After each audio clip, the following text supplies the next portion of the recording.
For months, NASA's data on 3I Atlas looked ordinary orbital decay, minor deviations, standard cometary noise, until last night when one of the instruments detected something no telescope should ever register, a return signal, not from deep space, but from here. The alert came through at 2:47 UTC on a Tuesday morning that most of the world slept through without knowing anything had changed. A radio technician at the Goldstone Deep Space Communications Complex in California's Mojave Desert was running routine diagnostic sweeps on the 70-meter antenna array when the system flagged an anomaly in the telemetry. Backscatter. The signal wasn't coming from 3I Atlas itself, not exactly. It was coming from the space between the object and Earth's magnetosphere, a kind of echo that shouldn't exist according to any known principle of radio wave propagation. The technician, whose name would later be redacted from all official reports, spent 11 minutes trying to identify the source. Then the signal repeated. Same frequency, same modulation pattern, but inverted, as if something had copied the original transmission, flipped its waveform, and sent it back with surgical precision. By dawn, 3 separate observatories had confirmed the phenomenon. The European Space Operations Center in Darmstadt logged it as unclassified atmospheric interference in their public-facing database. But internal communications told a different story. A leaked email chain from ESA technicians, later published anonymously on a Belgian astrophysics forum, described the signal as responsive and non-random. One engineer wrote, "This isn't reflection. This is interaction." Another replied, "Interaction implies intention. Let's not use that word until we know what we're dealing with." The thread ended abruptly. No further messages were posted. The forum itself went offline within 48 hours. For the general public, 3I Atlas remained what it had always been since its discovery in March of the previous year. An unremarkable interstellar comet passing through our solar system on a hyperbolic trajectory. Notable only for being the third confirmed object of extrasolar origin ever detected. Its designation followed the standard nomenclature: 3I for Third Interstellar, Atlas for the Asteroid Terrestrial Impact Last Alert System that first spotted it as a faint smudge against the constellation Ursa Major. Initial observations showed a modest coma, typical outgassing patterns, and spectroscopic signatures consistent with water ice and organic compounds. Nothing about it suggested anything other than a frozen relic from another star system, adrift in the cosmic dark for millions of years before gravity bent its path through ours. But the people watching it most closely knew something else. They had known for months. The first hint came in May, when Dr. Sarah Nakamura at the Subaru telescope in Hawaii noticed that 3I Atlas was brightening in ways that didn't match standard sublimation models. Comets brighten as they approach the sun because solar radiation vaporizes surface ices, creating the characteristic coma and tail. The brightness curve should follow a predictable exponential function based on distance and composition. 3I Atlas didn't follow that curve. It brightened in pulses, discrete increases in luminosity that lasted between 6 and 14 hours before fading back to baseline levels. Nakamura ran the data through every comet model in the literature. None of them fit. She published a brief note in the Astronomer's Telegram describing the behavior as anomalous but likely due to heterogeneous composition or non-principal axis rotation. In her observation logs, she wrote something else. "It's reacting to measurement intervals. Every time we point a major instrument at it, it changes." She wasn't the only one noticing. At the Very Large Telescope in Chile, an international team tracking 3I Atlas for a long-term study on interstellar object composition began documenting what they called observation-dependent variance. When the object was under continuous observation by multiple instruments simultaneously, its spectroscopic signature remained stable. When observation dropped below a certain threshold, fewer than 2 major telescopes actively monitoring the signature would shift. Subtle at first, a slight change in the ratio of hydroxyl to cyanogen emission bands, a minor fluctuation in the dust-to-gas ratio, then more pronounced. During a 12-hour gap in late June, when a solar storm disrupted several observation schedules, 3I Atlas underwent what appeared to be a complete compositional inversion. When telescopes came back online, the object showed almost no water signature at all, replaced instead by complex aromatic hydrocarbons that hadn't been present before. 20 hours later, the original signature returned. The team leader, Dr. Elena Vasquez, wrote in an encrypted email to colleagues, "We need to consider the possibility that observation itself is affecting the system. Not in a quantum mechanical sense, the object is far too large for decoherence to be an issue, but in some other way we don't understand. It's as if the act of measuring it changes what it wants us to see." The word "wants" appeared in 5 separate internal documents that summer. Each time, it was immediately followed by qualifications, hedging, scientific caution. But the word kept appearing, because the alternative explanations kept failing. By August, the anomalies had attracted attention at the highest levels of the astronomical community. A joint task force was quietly assembled under the auspices of the International Astronomical Union's Division F, which handles planetary systems and astrobiology. The task force included specialists in cometary physics, radio, astronomy, astrostatistics, and though this was never officially acknowledged, 2 consultants from SETI, the Search for Extraterrestrial Intelligence. Their mandate was simple: determine whether 3I Atlas represented a natural phenomenon requiring new physics or something else entirely. The task force never released a public report, but portions of their preliminary findings leaked in September through a series of anonymous posts on academic preprint servers. The documents describe systematic correlations between observation intensity and object behavior that exceed random chance by 17 sigma, a statistical significance so high it essentially rules out coincidence. The leaked analysis included graphs showing the relationship between the number of active telescopes pointed at 3I Atlas and the object's brightness variations. The correlation was nearly perfect. When more telescopes observed it, it brightened. When observation dropped, it dimmed. The correlation held across different telescope types, different wavelengths, different observation geometries. One graph, marked confidential, do not distribute, showed something even stranger. It plotted the time delay between when major observation sessions began and when 3I Atlas responded with brightness changes. Early in the object's approach, the delay was approximately 40 minutes, roughly the light travel time between Earth and the object's position. As 3I Atlas came closer, the delay decreased proportionally, maintaining a constant ratio with the light travel distance, until October.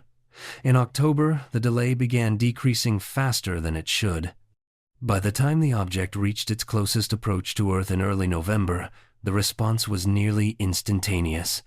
3I Atlas appeared to be reacting to observation with no light travel delay at all. The implications were profound and terrifying. Either the laws of causality were breaking down in the vicinity of this object, or something was anticipating Earth's observation schedules and preparing responses in advance. The leaked document included a handwritten note in the margin, later attributed to one of the SETI consultants. "It's not responding to our signals. It's responding to our intent to signal." How is that possible? That's when the Harvard memo surfaced. The memo, dated October 18th and marked "internal discussion only," came from the office of Dr. Avi Loeb, the chair of Harvard's astronomy department, and perhaps the most prominent voice, arguing for serious scientific consideration of technological origins for anomalous interstellar objects.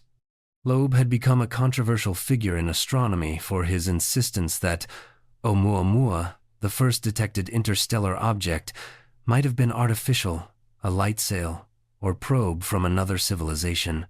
Many of his colleagues dismissed his claims as sensationalist, but after 3I Atlas, some were reconsidering. The memo was addressed to a small group of senior faculty and visiting researchers. It began with a summary of the observational anomalies, then moved into speculation that was simultaneously rigorous and unsettling. Loeb proposed that 3I Atlas might be what he called a monitoring array, not a spacecraft in any conventional sense, but a distributed system of sensors designed to study the emergence of technological intelligence. Consider, he wrote, that the optimal strategy for studying intelligent life is not to search for it directly, but to place instruments in positions where intelligence is likely to emerge and wait. The objects could be millions of years old, inert until activated by specific conditions. What conditions? Perhaps the development of radio technology, perhaps the ability to detect interstellar objects, perhaps the act of observation itself. The memo continued. If this hypothesis is correct, 3I Atlas is not visiting our solar system. It's been here, or objects like it have been here, for geological timescales. What we're seeing now is not arrival, but activation. And what activated it? We did by looking. Loeb's memo included a speculative framework he called the Observer Activation Hypothesis. The idea was this: an advanced civilization wanting to monitor the development of other technological species would face a fundamental challenge. The galaxy is vast, and intelligence might emerge anywhere, anytime. Monitoring everywhere simultaneously would be impossibly resource-intensive. But what if you didn't have to monitor continuously? What if you could create a network of dormant sensors that only activated when they detected signs of emerging intelligence, radio transmissions, optical astronomy, space-based observation? The sensors wouldn't need to be intelligent themselves. They would just need to respond to specific triggers. And the most reliable trigger, the clearest sign that a species had reached a certain threshold of capability, would be that species' ability to detect and study the sensors themselves. In this model, Loeb wrote, 3I Atlas is not studying Earth as a planet. It's studying us as observers. It's measuring how we measure. And perhaps most critically, it's testing what we do when we realize we're being watched. The memo ended with a question. If we are the variables in someone else's experiment, what is the experiment testing? And what happens when it's complete? 3 days after the memo leaked, Loeb stopped responding to media requests. Harvard's astronomy department issued a terse statement saying that the memo represented preliminary ideas not intended for public distribution and that no conclusions should be drawn from internal brainstorming. Documents. But the ideas were already spreading through the scientific community like a virus, infecting every conversation about 3I Atlas with a new, uncomfortable possibility. Meanwhile, the object continued its trajectory through the inner solar system, indifferent to human speculation. Or perhaps not indifferent. Perhaps paying very close attention. In November, something changed. The Arecibo Observatory was gone, collapsed under its own weight the previous year, but its successor facilities, upgraded radio telescope arrays in Puerto Rico and West Virginia, had been conducting a series of active radar observations of 3I Atlas. Active radar, unlike passive observation, involves bouncing radio waves off an object and analyzing the return signal. It's a more invasive form of study, revealing surface texture, composition, rotation rate, structural integrity. The radar team wanted high-resolution data on 3I Atlas's nucleus, which remained hidden beneath its coma in optical observations.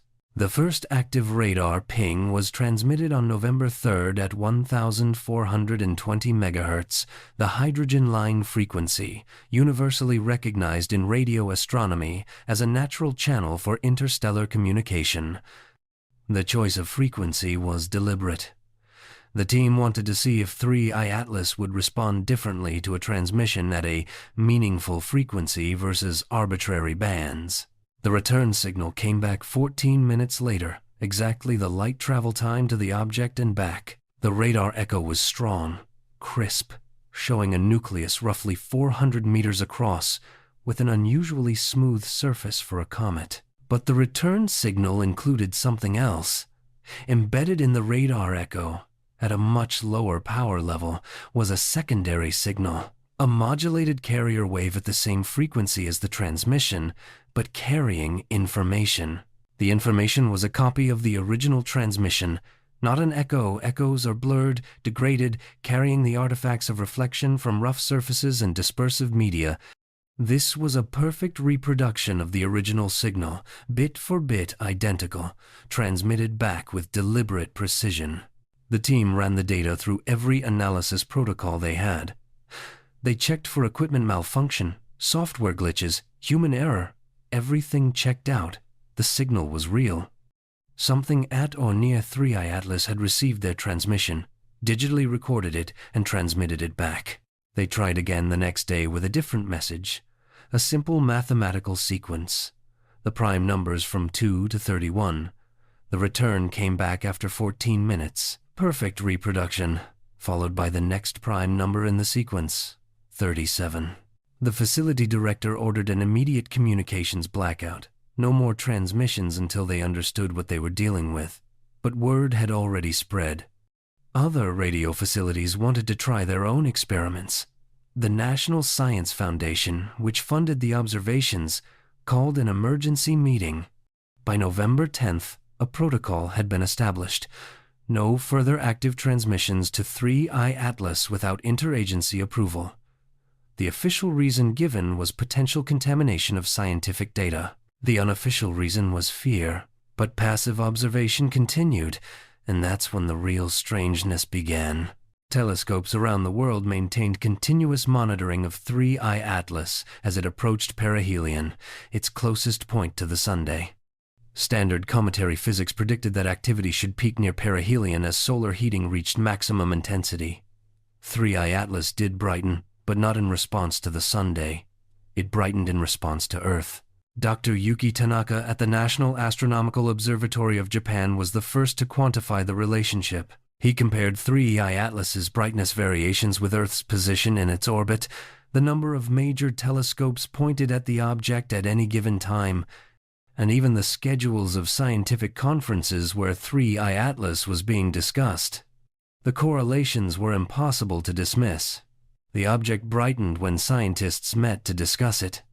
It brightened when new papers about it were posted to preprint servers. It brightened when amateur astronomers organized online observation campaigns. The correlation wasn't perfect. There was noise, random variation, behavior that didn't fit the pattern. But the underlying signal was unmistakable. 3I Atlas was somehow aware of human attention and responding to it. Tanaka's paper, submitted to Nature in late November, was rejected without peer review. The editor's comment later leaked said, "These results, if real, would overturn our understanding of causality and information flow. We cannot publish claims of this magnitude without extraordinary evidence, which this paper does not provide." Tanaka posted the paper to the arXiv preprint server instead, where it was downloaded 40,000 times in the first week. The comments sections exploded with debate. Some astronomers called it brilliant and courageous. Others called it pseudoscience dressed up in statistical clothing. Everyone agreed on one thing.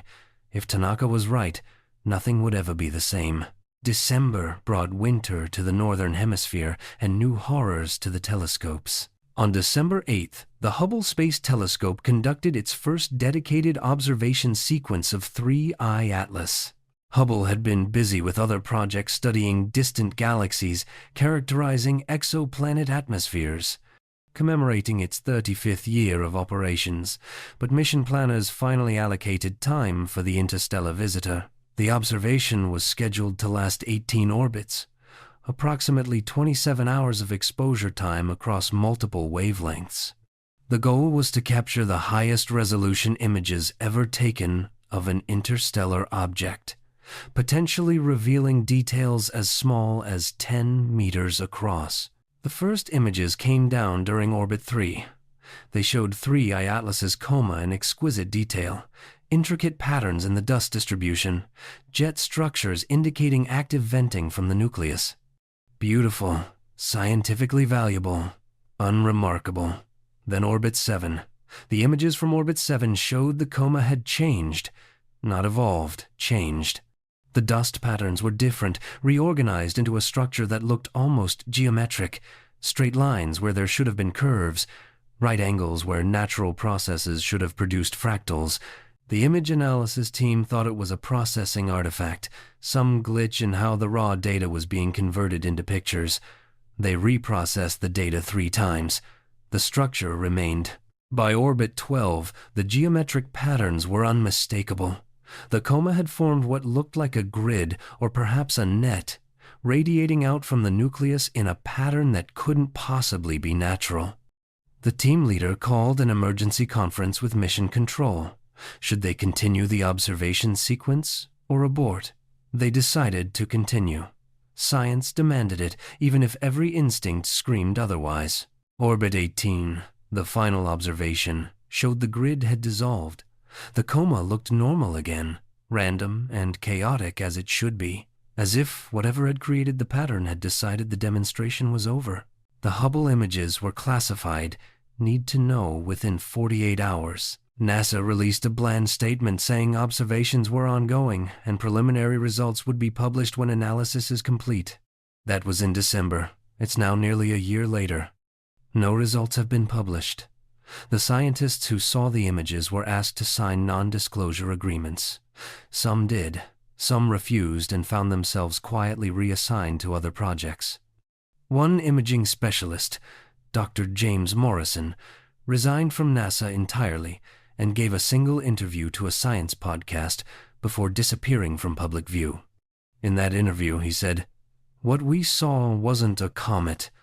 I don't know what it was, but it had structure, artificial structure, and it only appeared when we were looking." By January, 3I Atlas had passed perihelion and was heading back toward interstellar space, accelerating as the sun's gravity released its grip. Conventional wisdom said the object would fade from view as it receded, become too faint for detailed study, eventually vanish beyond the detection threshold of even the most powerful telescopes. But 3I Atlas wasn't fading at the expected rate. If anything, it was getting brighter. Dr. Maria Chen at Caltech's Infrared Processing and Analysis Center noticed it first. She was conducting routine photometry, measuring the object's brightness across multiple infrared bands, comparing the current data with predictions based on its distance from the Sunday. The object should have been losing approximately 2 magnitudes of brightness per month as it receded. Instead, it was losing only 0.5 magnitudes, as if something was compensating for the increasing distance. Chen checked her calibrations obsessively. She cross-referenced with observations from other facilities. Everyone saw the same thing. 3I Atlas was maintaining visibility far beyond natural limits. In February, the Spitzer Space Telescope, brought briefly out of retirement for one final observation campaign before its instruments failed, detected something extraordinary. 3I Atlas was emitting in the mid-infrared at wavelengths inconsistent with reflected sunlight or thermal radiation from a comet nucleus. The emission spectrum showed discrete peaks at specific wavelengths, not the smooth blackbody curve expected from a natural object. The peaks corresponded to wavelengths commonly used in laser communication systems. The Spitzer observation was the last straw for the scientific community's fragile consensus about what 3I Atlas might be. The gentle fiction that this was just an unusual comet requiring new but ultimately mundane physics collapsed entirely. In its place came 2 camps, those who accepted that 3I Atlas was likely artificial and wanted to study it openly, and those who insisted there must be some natural explanation, however improbable, and wanted to suppress discussion until more evidence emerged. The second camp held institutional power positions at major universities, editorships of prestigious journals, seats on funding committees. The first camp had momentum and, increasingly, public interest. Amateur astronomers, unencumbered by professional reputation or institutional pressure, embraced the mystery enthusiastically. Online communities organized coordinated observation campaigns, pooling data from hundreds of backyard telescopes around the world. What they found matched the professional observations. 3I Atlas was behaving as if aware of being watched. When amateur campaigns began, the object brightened. When campaigns ended, it dimmed. The effect was reproducible, testable, scientific. One amateur astronomer, a retired engineer named Thomas Keller in rural Montana, conducted a personal experiment that would become famous. For 2 weeks, he observed 3I Atlas every clear night from his 12-inch Dobsonian telescope, carefully logging the object's brightness. Then he stopped observing completely for 1 week, didn't even look at the sky. Then he resumed observations. His data showed a clear dip in 3I Atlas's brightness during the week he wasn't observing, and a return to higher brightness when he started again.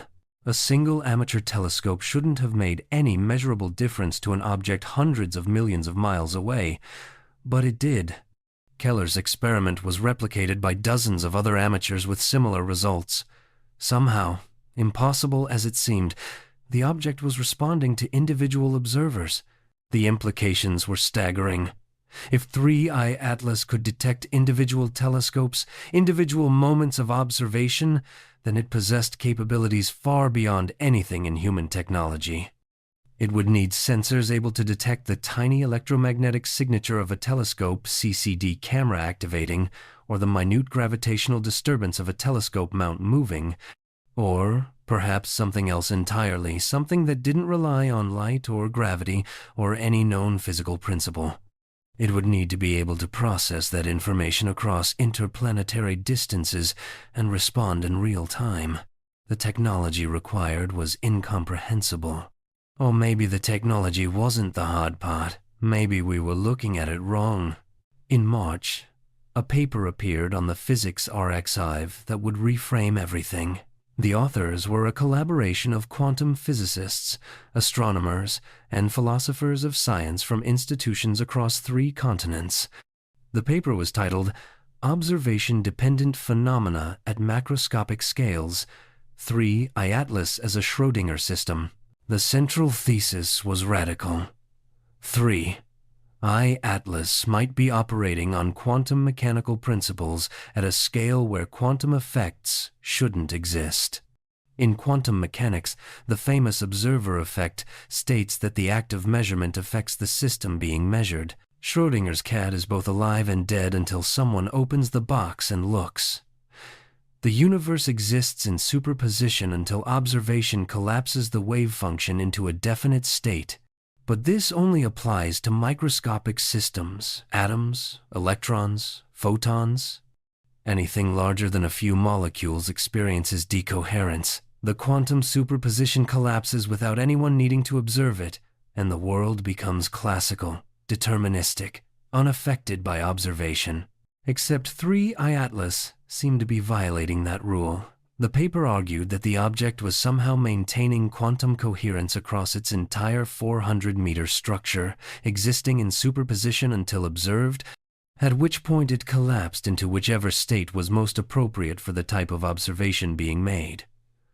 Optical telescopes saw a comet. Radar saw something with anomalous surface properties. Infrared detectors saw emission patterns suggesting technology. The object wasn't changing to match observation. It was undefined until observation occurred, then crystallized into reality based on how it was measured. The mechanism, the paper suggested, might involve manipulation of the decoherence process itself. If sufficiently advanced technology could shield a macroscopic object from environmental decoherence, isolate it from thermal fluctuations, electromagnetic noise, gravitational gradients, all the random interactions that normally collapse quantum superposition, then that object could maintain quantum behavior indefinitely. It could exist in multiple states simultaneously until measurement forced it to choose. And if the technology was sophisticated enough, the choice could be deliberate. In this framework, the paper concluded, 3I Atlas is not responding to our observations. It is being defined by them. The object exists in a quantum superposition of all possible states: natural comet, technological probe, monitoring station, weapon, mirror, experiment, and our measurements collapse that superposition into whichever state best fulfills some optimization function we don't understand. We are not observing 3I Atlas. We are creating it, moment by moment, through our choices about how to look. The paper was simultaneously the most radical and most rigorous attempt to explain the anomalies. It made testable predictions. It engaged with decades of quantum foundation research. It took the observations seriously without resorting to mysticism or abandoning physics. And it was immediately attacked from all sides. Quantum physicists said the paper violated fundamental principles about decoherence rates and system size. Astronomers said it replaced one mystery with a deeper mystery, even if the mechanism was possible. Who built it, and why? Philosophers said the paper's implications about the nature of reality and observation were troubling in ways that went beyond science. If macroscopic objects could maintain quantum superposition through sufficiently advanced technology, then reality itself became contingent on observation at all scales. The universe wouldn't just be stranger than we imagined, it would be stranger than we could imagine, a place where sufficiently advanced technology could rewrite the rules of existence itself. But the paper's defenders pointed out something important. No one had a better explanation. Every alternative theory, unusual cometary composition, tidal effects, magnetic fields, plasma interactions, had been tested and failed. The quantum hypothesis was bizarre, but it actually explained the data. And isn't that what science is supposed to do? April brought the first government response. The United Nations Office for Outer Space Affairs, normally concerned with satellite regulations and space debris, convened an emergency session to discuss 3I Atlas. The session was closed to the public, but leaked documents suggested deep disagreement about how to proceed. Some nations wanted to attempt contact, send a deliberate message to the object asking direct questions. Others wanted to cease all observation immediately, arguing that continued measurement might be dangerous if the object truly was responding to human attention. A few nations, their names redacted in the leaked documents, reportedly suggested kinetic interception, attempting to destroy or divert the object while it was still within range of Earth-based interceptors. The session ended without consensus. A follow-up meeting was scheduled for June. That meeting was postponed indefinitely. Officially, scheduling conflicts were to blame. Unofficially, several key participants had withdrawn, stating they needed more time to consult with national security advisors. The topic of 3I Atlas had apparently been elevated beyond the scientific and into the realm of existential threat assessment. Meanwhile, the object continued its journey outward. By May, it had crossed Mars's orbit. By June, it was beyond the asteroid belt. Telescopes tracked it constantly, waiting to see what it would do next. The brightness anomaly persisted. 3I Atlas remained visible, unnaturally bright, as if unwilling to let humanity forget about it. Then, in July, the Pioneer anomaly connection surfaced. The Pioneer anomaly had been one of the great mysteries of late 20th century physics. Pioneer 10 and 11, spacecraft launched in the 1,970 seconds to study Jupiter and Saturn, experienced a tiny but measurable deceleration as they traveled toward the outer solar system. The effect was minuscule, about 1/10,000,000th of Earth's gravity, but persistent and unexplained. For decades, physicists proposed dozens of theories. Uneven thermal radiation from the spacecraft's power sources, gravitational perturbations from undiscovered Kuiper Belt objects, modifications to Newton's laws at extreme distances, effects of dark matter. Eventually, in 2012, a team analyzing archaic telemetry data concluded that asymmetric thermal radiation was indeed responsible. Case closed.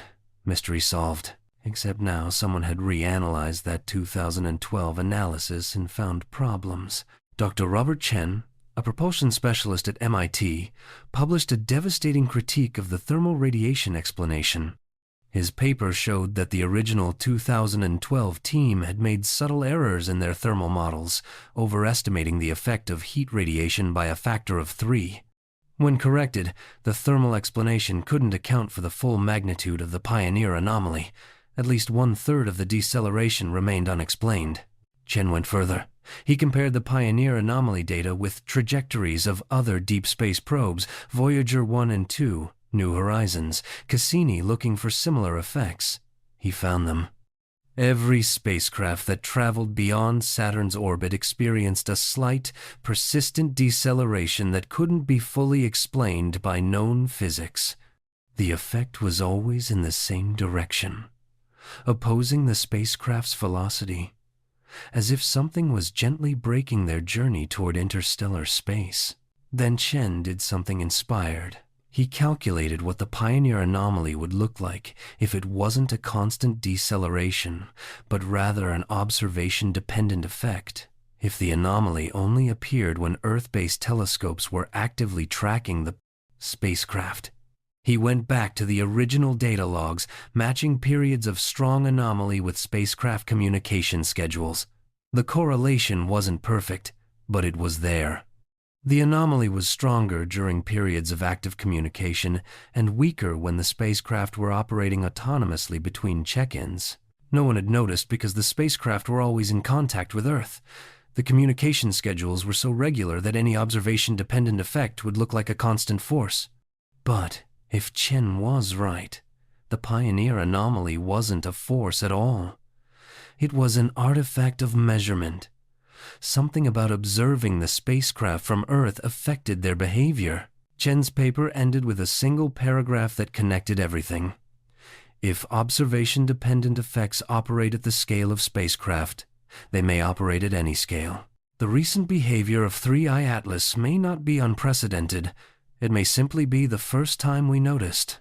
The astronomical community reacted to Chen's paper with a mix of fascination and horror. If true, it meant that decades of precision navigation data, spacecraft trajectories, tests of general relativity in the outer solar system, all of it was contaminated by observer effects no one had accounted for. Every measurement, every experiment, every observation was potentially creating the reality it claimed to be measuring. The implications for science were existential. How could you discover truth about the universe if your instruments for discovery changed what they discovered? And if the effect extended to spacecraft, why not planets? Why not stars? Why not galaxies? In August, an astronomer named Dr. Patricia Okonkwo at the University of Cape Town published a paper examining whether observation-dependent effects could explain other astronomical anomalies. She looked at the rotation curves of galaxies, which appear to rotate faster than their visible mass, should allow the primary evidence for dark matter. She looked at the accelerating expansion of the universe, attributed to dark energy. She looked at the cosmic microwave background, the axis of evil alignment, the Hubble tension, all the small cracks in cosmology's standard model. She couldn't prove a connection. The data was too complex, the effects too subtle, the possible confounding factors too numerous. But she could show that observation-dependent effects, if they existed, could potentially mimic or amplify these anomalies. Maybe dark matter was real, or maybe it was an artifact of how we measured galactic rotation, thousands of telescopes over decades creating coherent effects that looked like invisible matter. Maybe dark energy was real. Or maybe the universe expanded differently when we were watching it versus when it evolved unobserved for billions of years between measurements. Okonkwo's paper ended with a quote from Niels Bohr, one of the founders of quantum mechanics. If quantum mechanics hasn't profoundly shocked you, you haven't understood it yet. Below that, she added her own line. If cosmology hasn't profoundly shocked you, you may not have understood that everything we see might be conditioned by the fact that we're seeing it. September marked 1 year since the return signal was first detected. 3I Atlas was now beyond Jupiter's orbit, still visible, still anomalously bright, still tracking observation patterns with uncanny precision. The object had become the most studied astronomical target in history. Thousands of papers had been published about it. Millions of telescope hours had been devoted to it. Entire careers had been made and destroyed by it. And yet, fundamentally, no one understood it any better than they had at the beginning. That's when the Voyager connection emerged. The two Voyager spacecraft, launched in 1977, had been traveling through interstellar space since 2012 and 2018, respectively. They were humanity's farthest ambassadors, carrying golden records encoded with sounds and images of Earth, messages to any civilization that might find them millions of years hence. The spacecraft were ancient by modern standards, operating on computer systems less powerful than a modern car key, but they continued to transmit data back to Earth across billions of miles of space. In September, both Voyager spacecraft experienced simultaneous anomalies. Voyager 1, traveling through interstellar space more than 14 billion miles from Earth, suddenly began transmitting corrupted data. The telemetry was scrambled, ones and zeros in patterns that didn't match any known format. Engineers at NASA's Jet Propulsion Laboratory spent days trying to diagnose the problem. They sent commands to reset the spacecraft's systems, switch to backup computers, adjust transmission parameters. Nothing worked. The corrupted data continued. Then, someone noticed that the corrupted data wasn't random. It contained patterns, repeating sequences, structure. An engineer named David Ito, one of the few people still alive who had worked on the original Voyager software in the 1,970 seconds, recognized something in the patterns. They matched the formatting structure of the golden record, the audio and image data humanity had encoded on physical disks attached to both spacecraft. But the golden record was a passive artifact, an engraved copper disk. It had no electronics, no ability to transmit. Yet somehow, Voyager 1 was broadcasting data in the golden record's format, as if something had read the disk and was playing it back through the spacecraft's transmitter. Voyager 2 showed the same behavior, but with a difference. Its corrupted data wasn't a playback of the golden record. It was a response. Audio data encoded in the same format as the original recordings, but containing sounds that weren't on the golden record. Analysis of the audio revealed complex tones, harmonics, patterns that resembled music or speech, but in no terrestrial language. Some listeners described it as beautiful. Others found it deeply unsettling. Everyone agreed it was artificial. The Voyager team didn't know what to do. The spacecraft were too far away to repair, even if repair was possible. They could only watch and listen as the anomalies continued. Days passed. The transmissions continued. Then, on September 28th, both spacecraft returned to normal operation simultaneously. The corrupted data stopped. Regular telemetry resumed. It was as if nothing had happened. Except something had. Someone, or something, had accessed humanity's oldest deep space probes, read their messages, and responded. The Voyager golden records were meant to be found millions of years in the future by civilizations that might exist long after humanity was gone.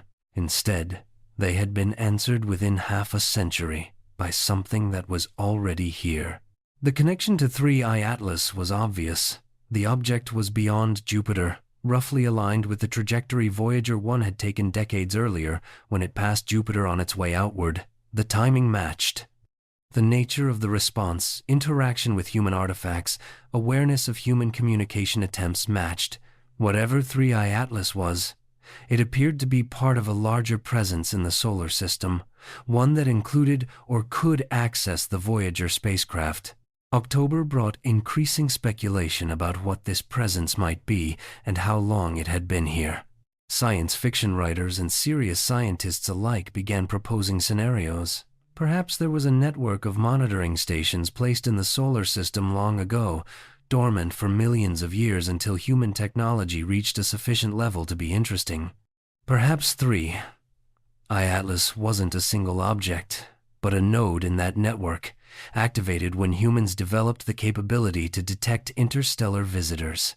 Perhaps the entire solar system was being observed by systems we couldn't detect, and 3I Atlas was just the tip of an incomprehensibly large infrastructure. The historical record was re-examined. Were there hints, past events that might have been contact but were dismissed as natural phenomena? The wow signal of 1977. A powerful narrowband radio signal detected by the Big Ear radio telescope, lasting 72 seconds and never repeated. The 1991 fast radio burst detected in archival data from Arecibo, dismissed as terrestrial interference, but matching the characteristics of what were later recognized as distant extragalactic events, except this one came from within the solar system. The STS-48 incident, where a space shuttle camera captured objects moving in unusual trajectories during a mission in 1991, officially explained as ice particles but showing accelerations inconsistent with that explanation. None of these events proved anything, but together they suggested a pattern. Moments of contact, or near contact, dismissed and forgotten, scattered across decades. Maybe the solar system had never been empty. Maybe humanity had been observed all along by something patient enough to wait for us to notice it watching. In November, exactly 1 year after the first confirmed communication attempt with 3I Atlas, a decision was made at the highest levels of the international space community. A message would be sent. Formal, deliberate, unambiguous. Not a radar ping or a cryptographic puzzle, but a genuine attempt at communication. The message would be transmitted by the Arecibo successor facility in Puerto Rico, broadcast on multiple frequencies, including the hydrogen line, modulated with both mathematical and linguistic content.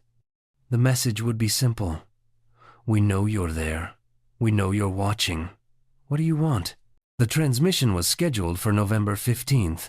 Telescopes around the world prepared to monitor 3I Atlas for any response. Amateur astronomers were encouraged to observe and contribute data. The event was publicized globally. For the first time in history, humanity would collectively attempt to speak to something beyond Earth, something that had already demonstrated awareness of human presence. November 15th arrived. The transmission was sent at precisely 20 UTC. The message repeated every 60 seconds for 12 hours. Telescopes watched, cameras recorded. Millions of people around the world looked up at the sky, knowing something might be listening. 3I Atlas didn't respond. The object continued its trajectory unchanged. Its brightness remained stable. No radio signals were detected. No optical flashes, no behavioral changes, nothing. After 12 hours, the transmission ended. The telescopes kept watching. Days passed, then weeks. Nothing. The scientific community exhaled in collective relief and disappointment. Relief that nothing catastrophic had occurred, no aggression, no response that might demand further action humans weren't ready for. Disappointment that the great moment of contact hadn't materialized, that the mystery remained unsolved. But a few observers noticed something strange. While 3I Atlas itself hadn't responded, something else had. During the 12-hour transmission window, multiple observatories reported brief, inexplicable anomalies. A radio telescope in Australia detected a powerful signal burst at 1,420 megahertz, lasting less than a second, coming from a point in space where no known source existed. An optical telescope in Chile captured a brief flash of light in empty space, magnitude -4, as bright as Venus, lasting only 2 frames, about 40 milliseconds. A gravitational wave detector in Louisiana registered a transient signal that couldn't be matched to any astrophysical source. Each anomaly occurred during the transmission window. Each came from a different location in space. Each was brief enough to be dismissed as instrumental error or terrestrial interference if considered in isolation. But together, they suggested something coordinated. Multiple sources responding simultaneously, briefly, cryptically. One astronomer, Dr. Felix Mendoza at the University of Chile plotted the locations of all the anomalous detections on a celestial map. They formed a pattern, a line extending from Earth through 3I Atlas's position and beyond, reaching toward a point in space several light-years distant. Mendoza calculated the direction, toward Vega, the fifth brightest star in the night sky, 25 light-years away. Vega had been a target of early SETI searches in the 1,970 seconds. It was a young, bright star, surrounded by a disk of dust and debris that might form planets. It was mentioned in Carl Sagan's novel Contact as the source of an alien signal. It was a cultural touchstone in humanity's imagination about where messages from space might come from. And now, possibly, something had drawn a line from Earth to Vega through the position of 3I Atlas, a breadcrumb, a direction, an answer to the question, "Where are you?" with the response, "Follow the path." But was that interpretation real, or were humans seeing patterns in noise because they desperately wanted meaning? The question couldn't be answered. The signal, if it was a signal, was too subtle, too ambiguous. Science demanded reproducibility, and the event couldn't be reproduced. November 15th had passed. The moment was over. December came, and with it a shift in how people thought about 3I Atlas. The object was no longer news. It had passed through the solar system, provided entertainment and mystery and terror in equal measure, and was now receding. Public interest waned. Media coverage declined. The scientific papers continued to be published, but they were increasingly arcane. Arguments over statistical methodologies and instrumentation effects. The grand narrative had stalled, but for those still watching closely, the mystery was deepening. 3I Atlas had reached a distance where it should have become invisible to all but the largest telescopes. Instead, it remained easily visible to amateur instruments. Its brightness wasn't just anomalous anymore. It was impossible. The object was defying inverse square law, the fundamental principle that light dims with distance. Unless it was generating its own light, independent of reflected sunlight, it couldn't be as bright as observations showed. Several teams calculated what power output would be required to maintain the observed brightness at the object's current distance. The numbers were staggering. Megawatts at minimum, possibly gigawatts. No natural process could generate that much power from a 400-meter comet nucleus. Nuclear decay couldn't do it. There wasn't enough radioactive material in any plausible composition. Chemical reactions couldn't do it. There wasn't enough energy density. If the brightness was real, the object was powered, which meant it was artificial, which meant everything that had been speculated about it for the past year might be understated. In January of the new year, 3I Atlas crossed Saturn's orbit. This was significant because Saturn represented a kind of boundary in observational capabilities. Beyond Saturn, objects faded quickly from view, entering the realm of the outer solar system where only dedicated search programs and lucky timing allowed detection. If 3I Atlas was going to fade and disappear, it would happen now. It didn't. The object remained stable in brightness, now clearly visible as a magnitude 9 or 10 target easily observable with a 6-inch telescope, simple enough for a dedicated amateur with a CCD camera to track. And then people started noticing something else. 3I Atlas wasn't alone. Small, faint objects were appearing near 3I Atlas's position. Not physically close, the separations were millions of miles, but traveling on similar trajectories, as if in formation. At first, they were dismissed as asteroids, coincidentally positioned. But as more were detected, patterns emerged. The objects maintained consistent spacing. They moved in coordination with 3I Atlas, adjusting their trajectories to maintain geometric relationships. By February, 17 objects had been identified, all moving outward in a loose formation with 3I Atlas at the center. The formation resembled something. Multiple astronomers noted it independently, reluctant to say it out loud until someone else said it first. It looked like an array, a distributed antenna or sensor network, components spaced at specific intervals to achieve some collective function. Radio telescope arrays on Earth used similar geometries, multiple dishes working together, to create resolution equivalent to a single telescope the size of the array's span. The objects around 3I Atlas could be doing the same thing in reverse, creating a massive observation platform watching Earth as it receded. Or maybe it was worse. Maybe the formation wasn't for watching Earth. Maybe it was for watching everything. A mobile observatory moving through the galaxy, stopping its star systems with technological civilizations, deploying its sensor grid, collecting data for purposes unknown, then departing. The solar system was just one stop on an itinerary millions of years old. March brought the theory that would dominate discussion for months: the quantum entanglement hypothesis. Dr. Sarah Chen at the University of Chicago published a paper proposing that 3I Atlas and Earth might be quantum entangled, not the object and the planet themselves, but the observational processes. Every measurement made of 3I Atlas created a quantum correlation between the instrument making the measurement and the object being measured. Over time, with thousands of telescopes making millions of measurements, those correlations built up into a massive, many-body entangled state linking Earth's scientific infrastructure with the interstellar object. In quantum mechanics, entanglement means that measuring one particle instantly affects the other, regardless of distance. The effect isn't limited by the speed of light.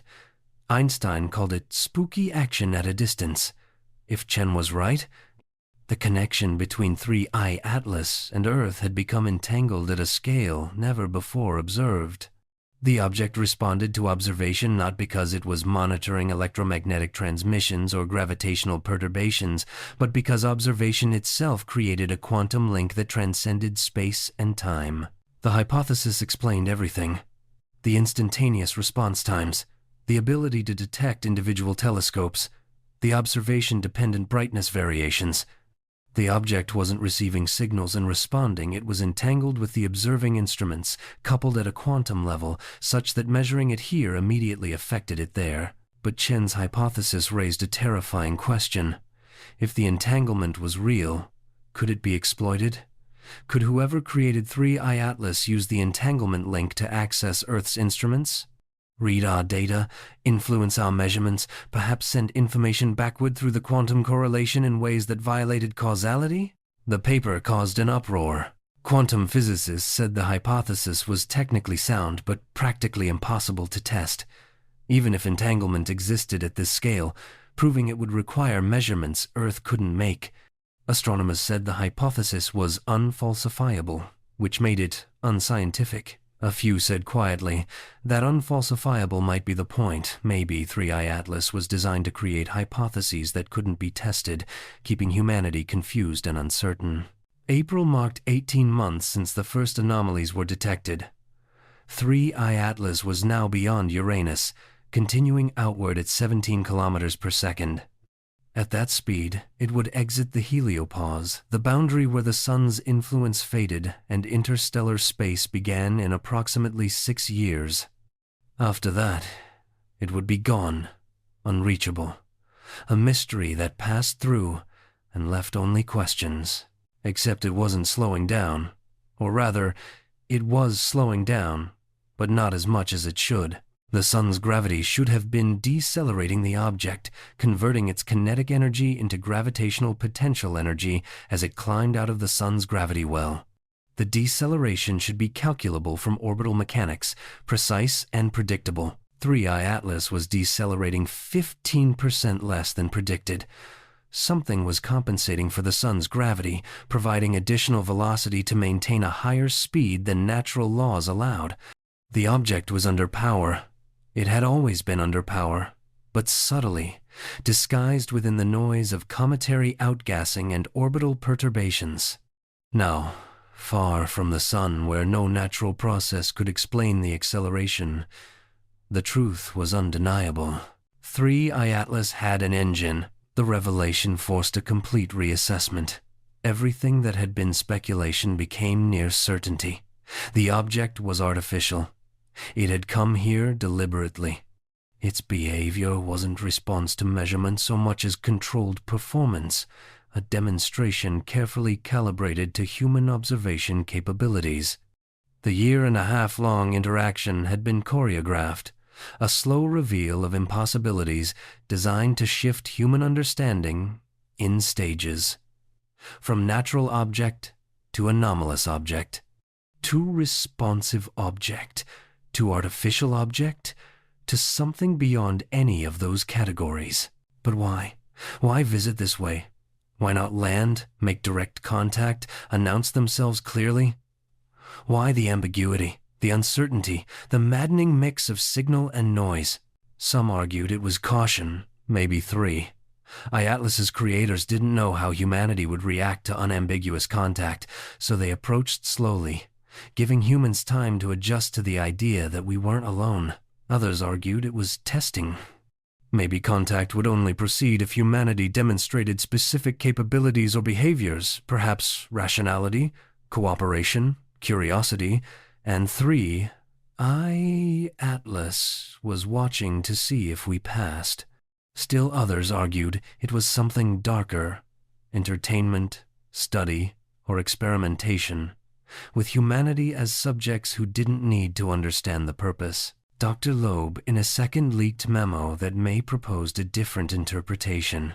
What if the ambiguity is the point? What if 3i-Atlas is designed to be undecidable, to occupy a space between natural and artificial, between coincidence and message, between phenomenon and agent? The challenge isn't to determine what it is, but to recognize that the determination might be impossible by design. Perhaps the test isn't whether we can solve the mystery, but whether we can tolerate not solving it. That idea that the mystery itself was the message gained traction as 3i-Atlas continued to defy easy explanation. Every new piece of data added complexity without adding clarity.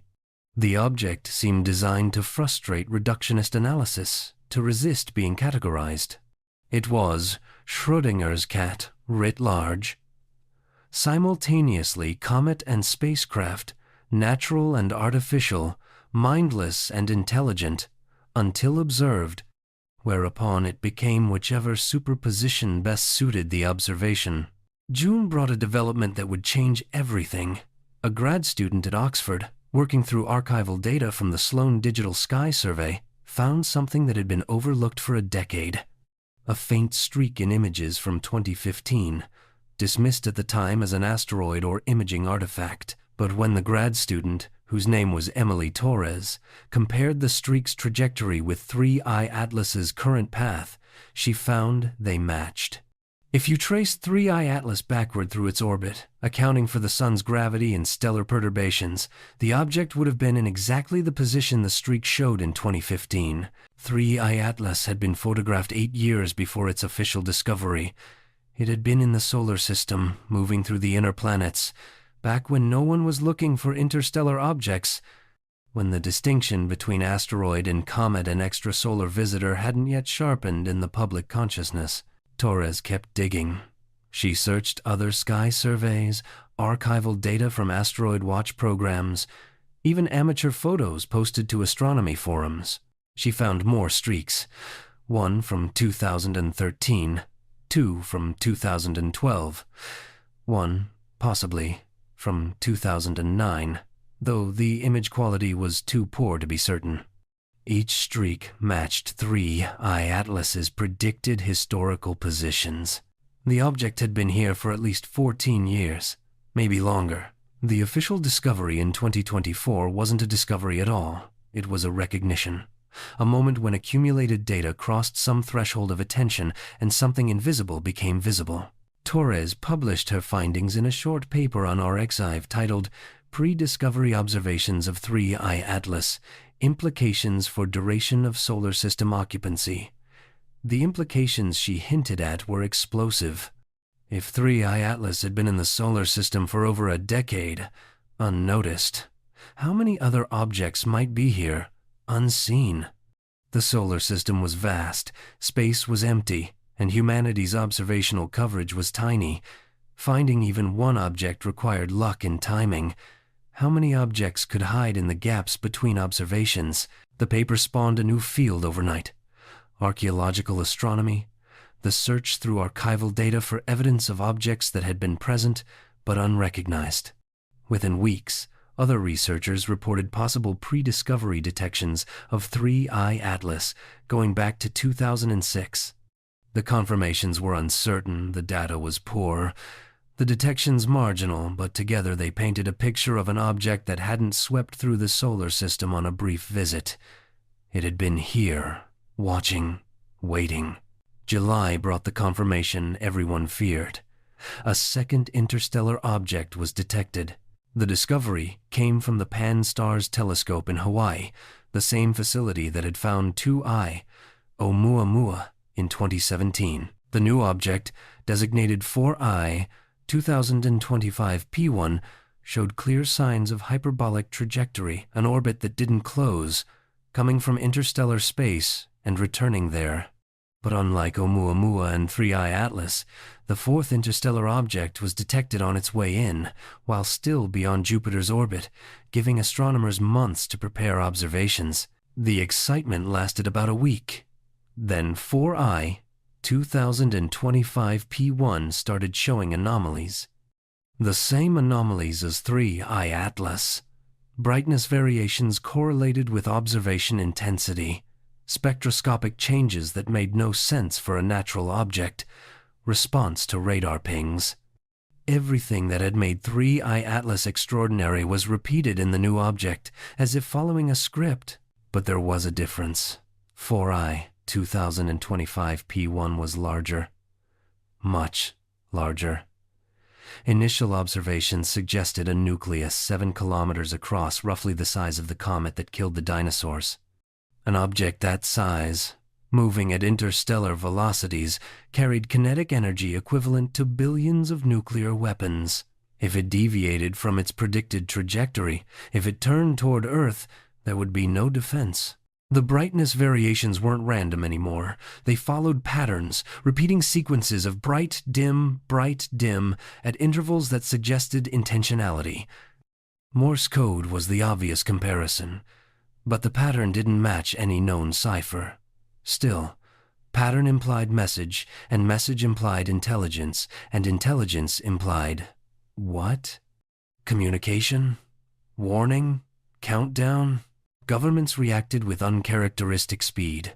The UN reconvened the previously postponed emergency session on extraterrestrial objects. NASA and ESA jointly announced formation of a Planetary Defense Coordination Office tasked with tracking 4I 2025 P1 and preparing response options if the object's trajectory changed. The response options were limited. Earth had no weapons capable of meaningfully affecting a 7-kilometer object traveling at 40 kilometers per second.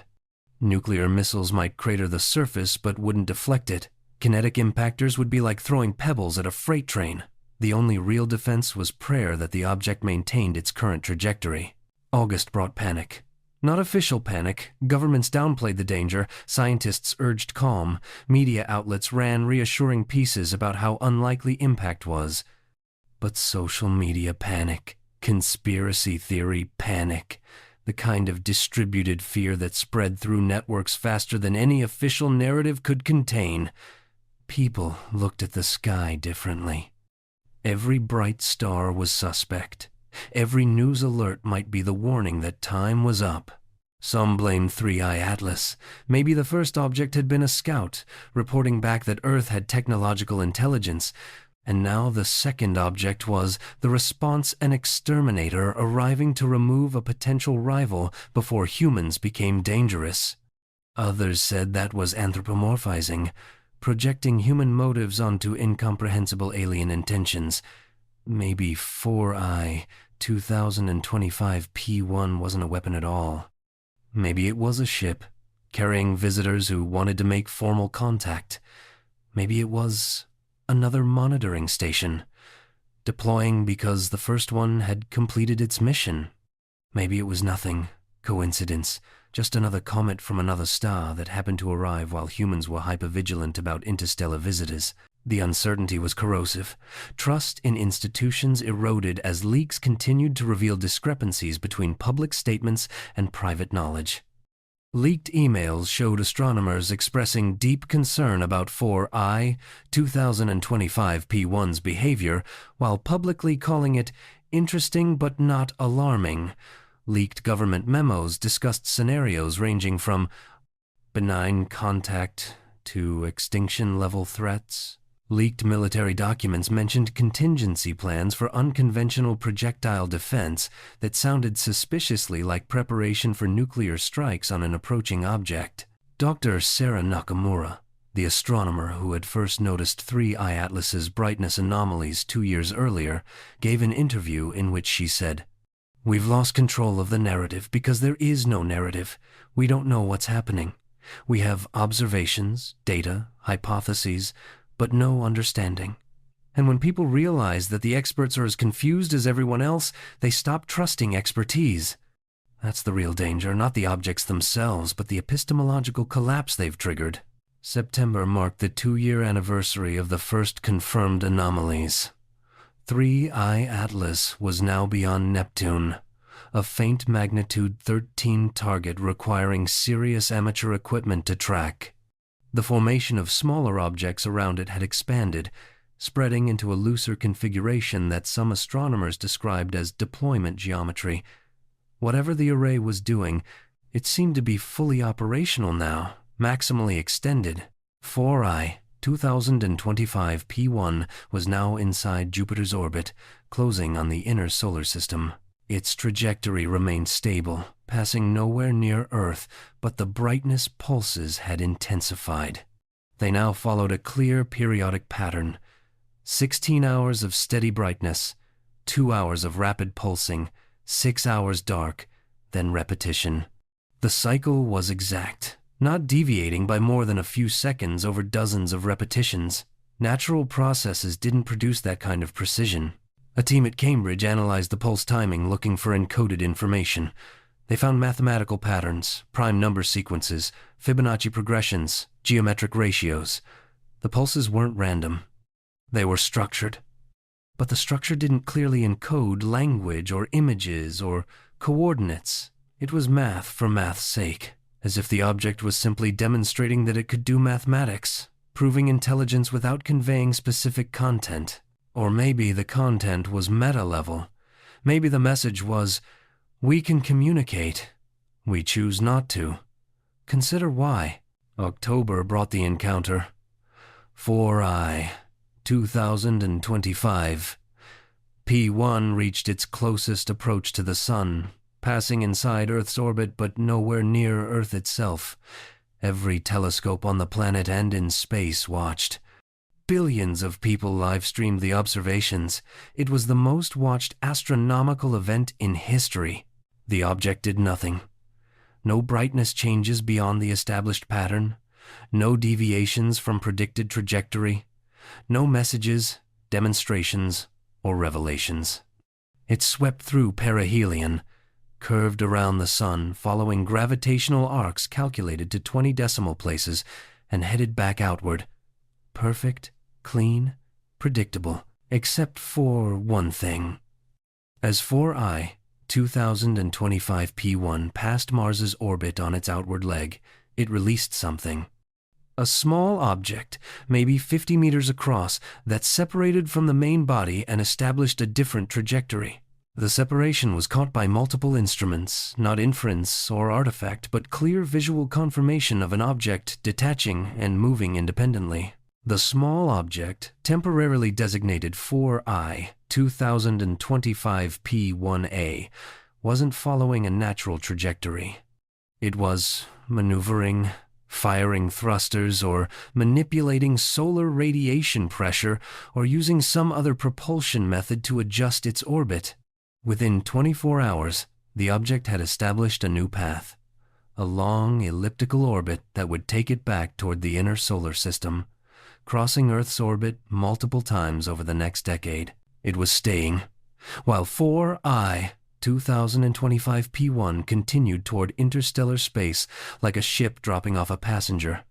4I 2025 P1A remained in the solar system, taking up residence. The response was immediate and divided. Some saw it as first contact, the beginning of formal interaction. The scouts had confirmed intelligence, the observers had deployed, now came the diplomats or scientists or whatever their equivalent was. Others saw it as invasion, the installation of permanent surveillance or worse in Earth's neighborhood.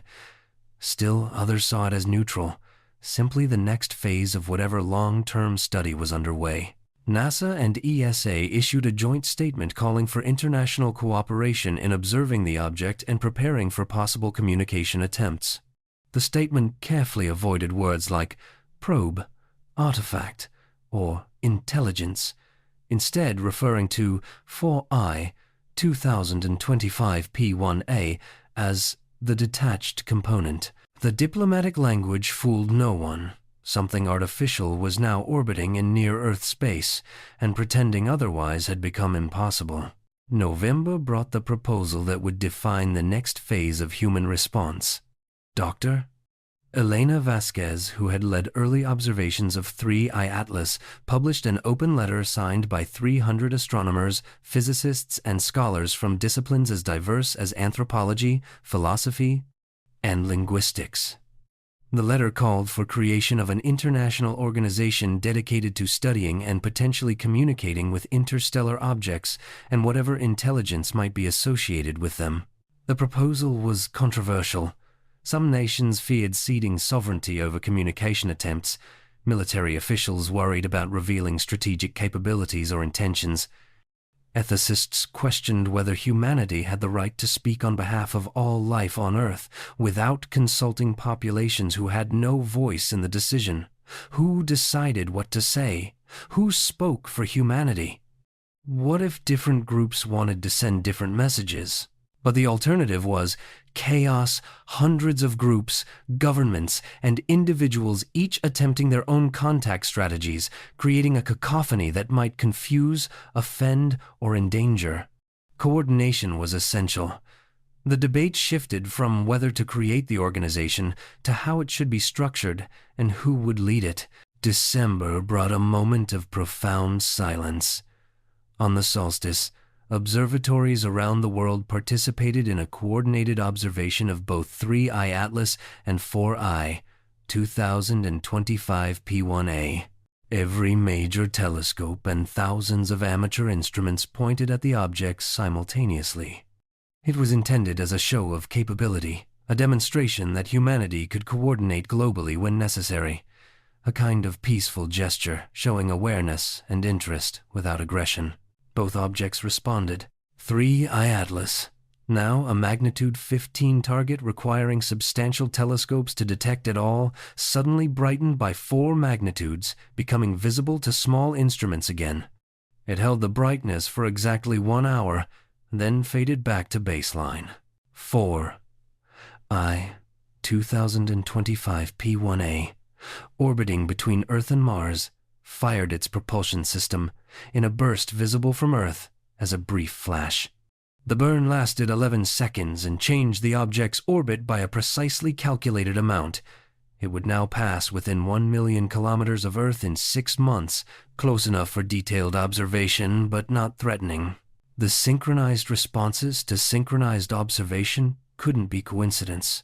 The objects were coordinating, demonstrating awareness not just of individual telescopes but of collective human action.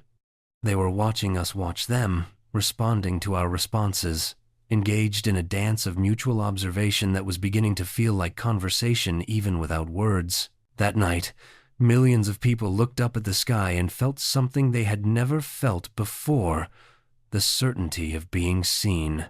Not by God or fate or cosmic abstraction, but by something specific, something real, something that existed physically in the universe and was paying attention. The psychological impact was immeasurable. Humans had spent all of recorded history as observers of the cosmos, subjects studying objects. Now the role had reversed, or perhaps equalized. We were observed, studied, known. The year ended with that recognition, As 3I Atlas faded toward invisibility beyond the Kuiper Belt and 4I, 2025 P1A settled into its new orbit and humanity collectively held its breath, waiting for what would come next. One fact had become undeniable. We were not alone, had never been alone, and the universe was paying far more attention to us than we had ever paid to it. January of the third year brought a shift in perspective that would recontextualize everything that had come before. Dr. Marcus Webb, a historian of science at Princeton, published an essay titled The Observer Problem. Why contact looks like this. The essay wasn't peer-reviewed science, but philosophical reflection on what the previous 2 years implied about the nature of intelligence and communication across cosmic distances. Webb's central argument was this. Humans had always imagined first contact as a moment of mutual recognition between peers, two civilizations meeting on roughly equal footing, exchanging information in a framework of shared rationality. Radio signals carrying mathematical proofs, languages constructed from universal principles of logic and physics, a conversation between minds. But what if the other side was so far beyond human intelligence that conversation was impossible? What if the gap between human cognition and whatever created 3I Atlas was like the gap between humans and ants? Not a difference of degree, but of kind, a difference so vast that the very concept of message or meaning broke down? In that case, Webb argued, contact wouldn't look like communication. It would look like what we were experiencing, observation. Objects that responded to human attention not because they wanted to talk, but because they were studying how humans observe, measure, theorize, respond to the unknown. The anomalies weren't messages to decode. They were experiments to see how humans reacted to anomalies. The ambiguity wasn't confusion. It was data collection. Consider, Webb wrote, what humans study when we study ants. We don't try to communicate with them in any conventional sense. We place them in environments, introduce variables, observe their behavior. We study them as systems, not as conversational partners. The ants might notice our interventions, food appearing, obstacles blocking paths, temperature changes. They might even respond collectively, adapting their behavior to our experiments. But from the ants' perspective, the meaning of our actions is unknowable. They lack the cognitive framework to understand that they're being studied, much less why or by whom. Webb's essay suggested that 3I Atlas and everything associated with it might be the cosmic equivalent of a graduate student setting up an ant farm. Not cruel, not benevolent, simply observational. Humanity had reached a threshold of development, radio astronomy, space telescopes, the ability to detect interstellar objects that triggered activation of long-dormant monitoring systems. The systems woke up, took notice, began collecting data about how this particular instance of intelligence behaves when confronted with evidence of something beyond its understanding. If this is correct, Webb concluded, then everything we've experienced isn't contact at all. It's assessment. And the most disturbing implication is this. Whatever is observing us, whatever built 3I Atlas, might be writing a paper about us right now. And we might not like the conclusions. The essay went viral in academic circles and beyond. It articulated a fear many had felt, but hadn't fully expressed, that humanity wasn't the subject of this story but the object. That our agency, our choices, our responses to 3I Atlas were data points in someone else's research. That the universe wasn't interested in us as conversational partners but as phenomena to be studied. And if that was true, what happened when the study was complete? February brought technical developments that seemed to confirm Webb's hypothesis. Multiple research groups reported finding additional objects in the outer solar system that matched the characteristics of 3I Atlas and 4I 2025 P1A. Not interstellar visitors, these objects were on solar orbits that suggested they'd been in the system for much longer, decades at minimum, possibly centuries or millennia. The objects were small, difficult to detect, moving in orbits that kept them distant and cold. They emitted no light, reflected minimal sunlight, showed no outgassing or other active phenomena. They would have been invisible except for one thing. They showed the same observation-dependent behavior as the interstellar objects. When telescopes pointed at them, they brightened slightly. When observations ceased, they faded. The effect was tiny, barely above detection threshold, but reproducible. Dr. Lisa Park at Caltech's Asteroid Survey program found 17 such objects. Dr. James Chin at the Lowell Observatory found 12 more. Amateur astronomer networks found dozens of additional candidates. By the end of February, the count had reached 83 confirmed observation-responsive objects in the solar system, with hundreds more under investigation. The solar system wasn't being visited. It was occupied. Had been occupied. For how long? The orbital mechanics suggested centuries for some objects, millennia for others. A few showed orbital characteristics that implied they'd been placed during the solar system's formation 4.5 billion years ago. That couldn't be right. The error bars were enormous, the calculations uncertain. But even the lower bound suggested presence measured in thousands of years. Humanity had never been alone. The realization settled over the scientific community like ash. Every telescope pointed at the sky, every space mission launched, every human who had ever looked up and wondered all of it had been watched, observed, recorded. The privacy of cosmic solitude had been an illusion. The universe was crowded, and Earth had been under surveillance since before humans existed. The psychological impact was comparable to what humanity experienced when Copernicus removed Earth from the center of the solar system, or when Darwin removed humans from the apex of creation. But deeper. This wasn't about cosmological position or biological ancestry. This was about agency, privacy. The assumption that human actions, thoughts, developments happened in isolation, observed only by human eyes. That assumption was wrong, had always been wrong. March brought the data that would change everything one final time. A team at MIT's Kavli Institute, led by Dr. Robert Chen, the same researcher who had reanalyzed the Pioneer anomaly, published findings that seemed impossible. They had been studying the observation-dependent effects systematically, running controlled experiments where specific telescopes observed specific objects at specific times, while other objects remained unobserved. The goal was to quantify exactly how observation affected the objects and whether the effect showed any interesting patterns. The effect did show patterns. Specifically, it showed learning. In early trials, objects would respond to observation with a delay of minutes to hours, consistent with light travel time plus some processing period. But as trials continued, the delay decreased.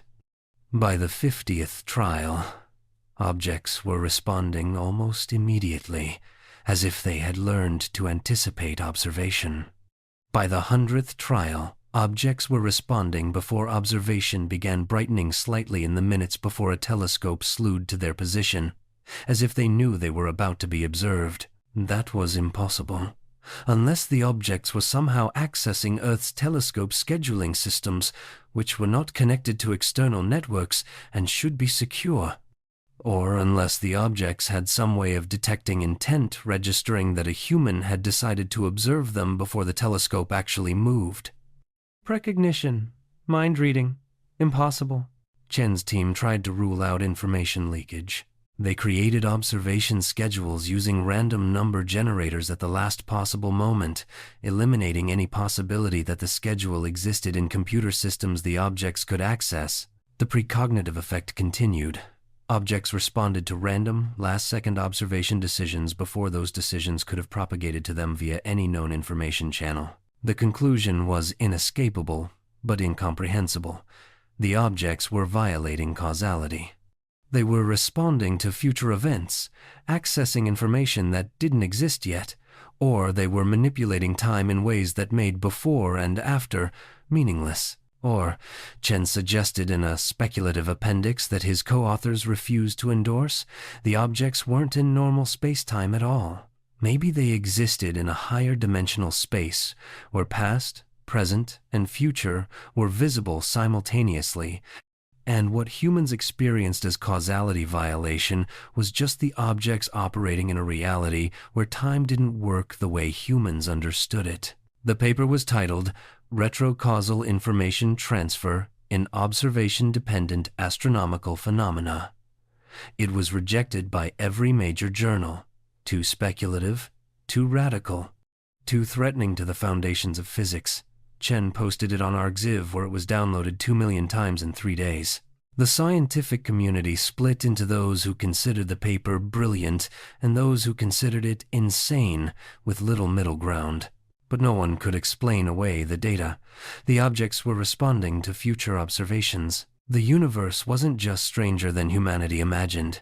It was stranger than humanity could imagine, operating on principles that violated every assumption about how reality worked. April brought a moment that would be remembered as the point where humanity collectively looked into the abyss, and the abyss looked back. The major space agencies and research institutions had been coordinating loosely, sharing data, trying to maintain some coherence in the face of phenomena that resisted understanding. But the coordination was fragmenting. Different groups had different priorities, different interpretations, different fears. Consensus was collapsing. Into that vacuum stepped a coalition of private space companies, technology billionaires, and independent researchers who announced formation of the Contact Initiative. The group's stated goal was simple: direct, unambiguous communication with whatever intelligence was associated with the objects. No more passive observation, no more indirect inference. Active, aggressive attempts to establish dialogue. The initiative's first action was to launch a satellite carrying a powerful laser and radio transmitter designed to send carefully crafted messages to 4I 2025 P1A and other nearby objects. The launch was private, unregulated, conducted from a facility outside national jurisdiction. By the time governments realized what was happening, the satellite was in orbit and beginning transmission. The messages were designed by METI researchers, messaging to extraterrestrial intelligence, the controversial practice of actively sending signals to space rather than just listening. The content was similar to historical attempts: mathematical primers, information about Earth's location and composition, images of humans and our civilization, invitations for response. The messages repeated on multiple frequencies, continuously, loudly. Within hours, every observation-responsive object in the solar system changed behavior. They stopped responding to observation, completely, universally, simultaneously. Objects that had brightened when watched now remained inert. The correlation between observation and behavior, the defining characteristic of the phenomenon, vanished as if it had never existed. At first, researchers thought it was instrumental failure. Every telescope simultaneously miscalibrated? Impossible, but less impossible than the alternative.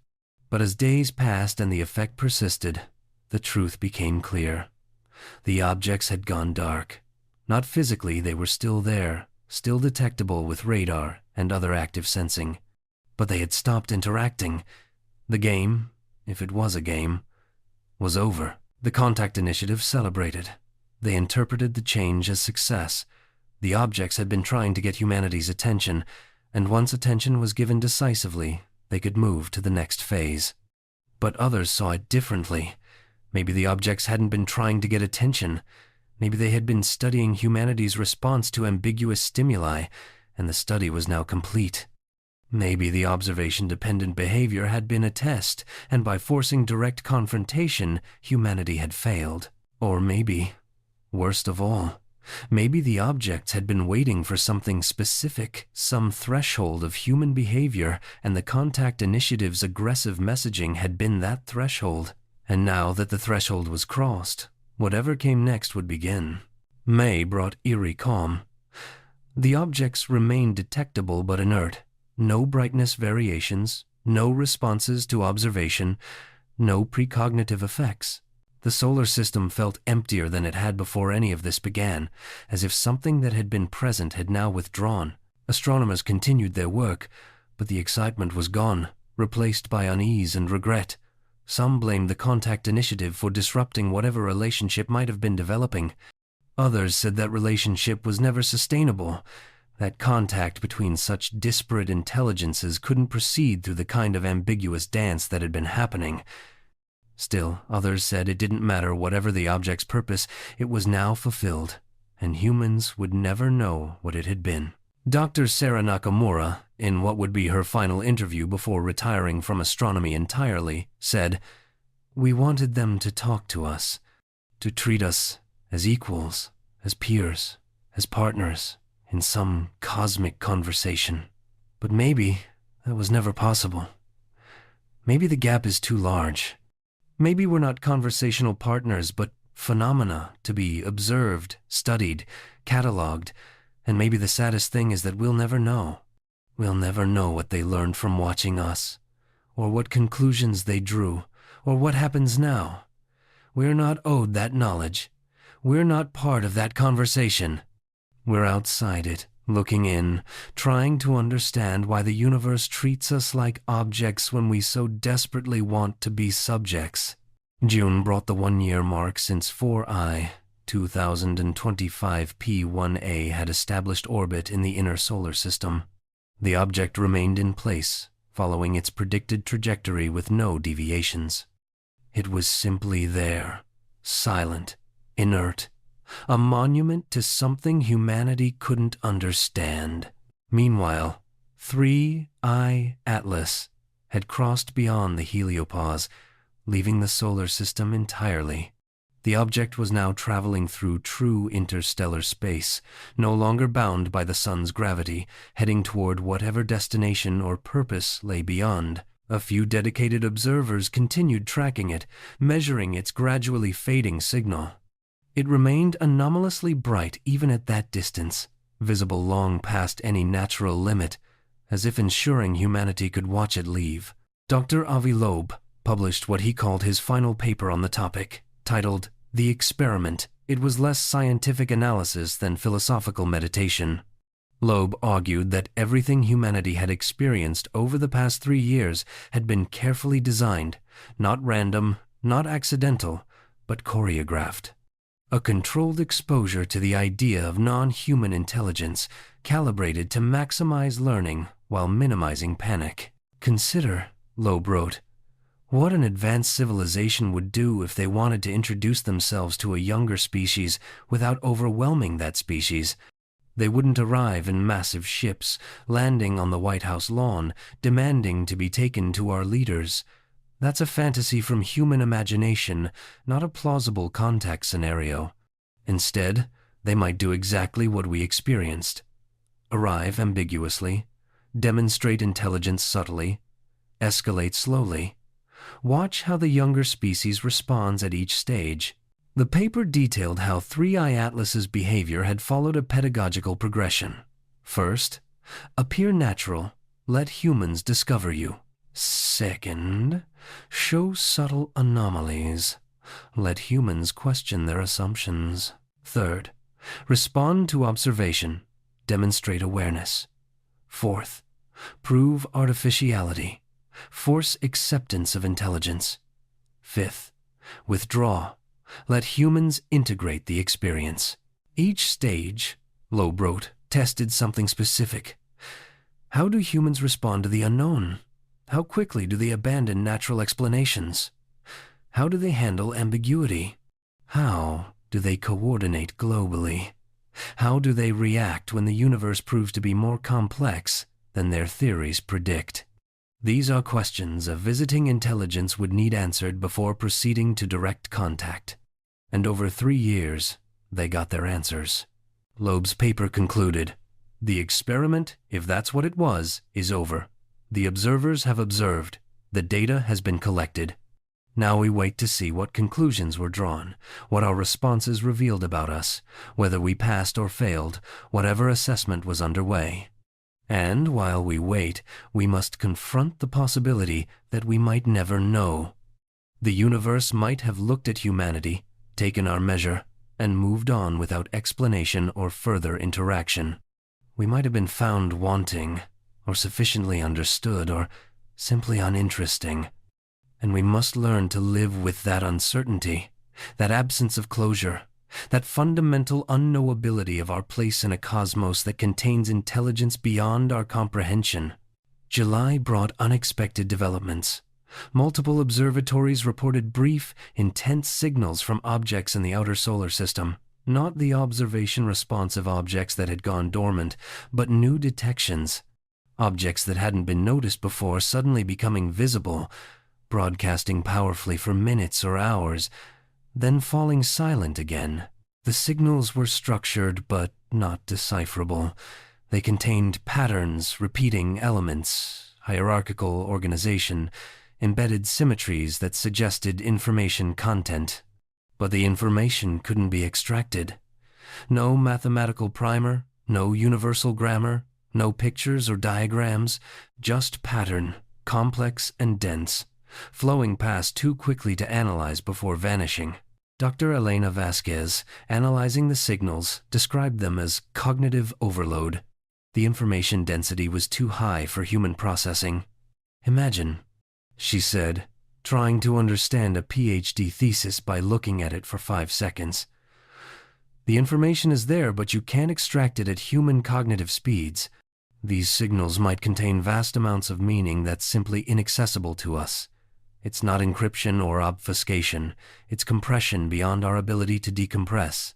Some researchers suggested the signals weren't meant for humans at all. Maybe they were communication between objects, coordination signals, status reports sent back to wherever 3i Atlas had come from. Humans had stumbled into someone else's conversation and were eavesdropping on exchanges they couldn't understand, between entities that didn't care whether humans understood or not. August brought a theory that tied everything together: the Observer Activation Framework. Published simultaneously by 3 independent research groups who had been working in isolation, the framework proposed a unified explanation for all the phenomena. The framework began with a simple premise. The universe contains widespread, long-lived monitoring networks placed by ancient civilizations.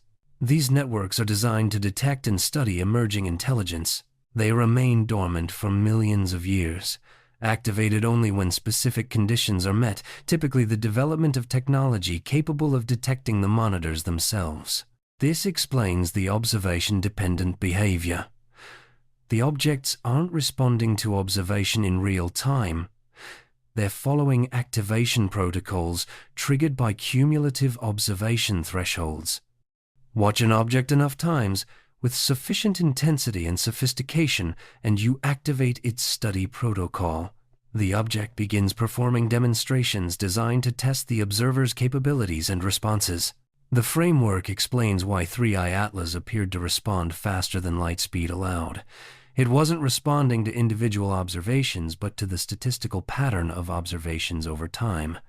Once cumulative observation crossed certain thresholds, new behaviors activated. The apparent precognition wasn't causality violation. It was protocol execution based on predictive models of how intelligent species behave when confronted with anomalies. The framework explains the silence following the contact initiative's aggressive messaging. That behavior crossed a different threshold, one that ended the study protocol and began a waiting protocol. The objects weren't withdrawing, they were transitioning to a new phase that required different behavior. Most significantly, the framework explains the pre-discovery detections and the revelation that objects had been present for millennia. The solar system has been monitored for geological timescales, with successive generations of monitors placed as older ones degraded. What humanity experienced wasn't first contact, but activation of existing infrastructure. The monitors had been there all along, dormant, waiting for Earth to develop telescope technology sophisticated enough to find them. In this view, the framework paper concluded, humanity hasn't encountered alien intelligence, we've encountered alien methodology. The monitoring network is automated, executing protocols designed millions of years ago by civilizations that may no longer exist. The objects aren't intelligent agents, but instruments. Sophisticated beyond anything humans could build, yes, but ultimately just tools doing the jobs they were programmed to do.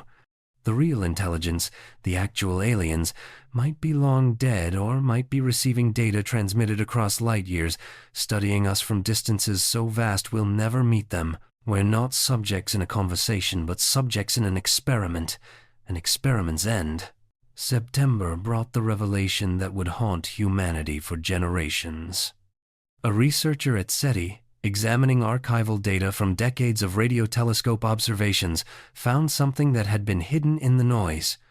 A signal, buried in data from 1977, the year of the WOW signal, the year the Voyager spacecraft were launched. The signal wasn't the WOW signal itself, which remained unexplained. This was different, weaker, longer duration, more complex. The researcher, Dr. Amy Lin, used modern signal processing techniques unavailable in 1977 to extract the signal from noise. What emerged was stunning.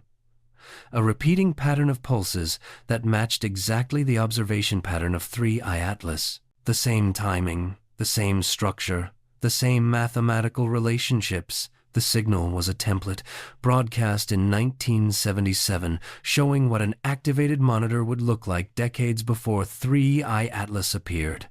Lynn dug deeper. She searched radio archives from the 1,960 seconds, 50 seconds earlier. She found more templates. Signals broadcast at regular intervals, roughly once per decade, each containing information about monitor protocols, activation sequences, expected behaviors. The signals were training data, instructions, a curriculum teaching whoever received them what to look for and how to recognize it. Humanity had been prepared.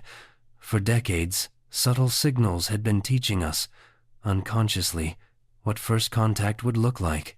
The signals were too weak to attract attention, too brief to analyze with contemporary technology.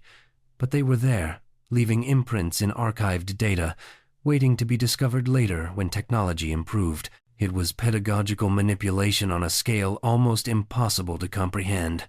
Whoever placed the monitors didn't just watch passively, they actively guided. Seeded information designed to shape human expectations, prime humanity for the revelation that was coming. Every SETI researcher who designed protocols for detecting alien intelligence, every science fiction writer who imagined first contact scenarios, every astronomer who studied interstellar objects, all of them had been influenced, subtly, by signals that shaped culture and scientific thinking across generations. We didn't discover them, Lynn wrote.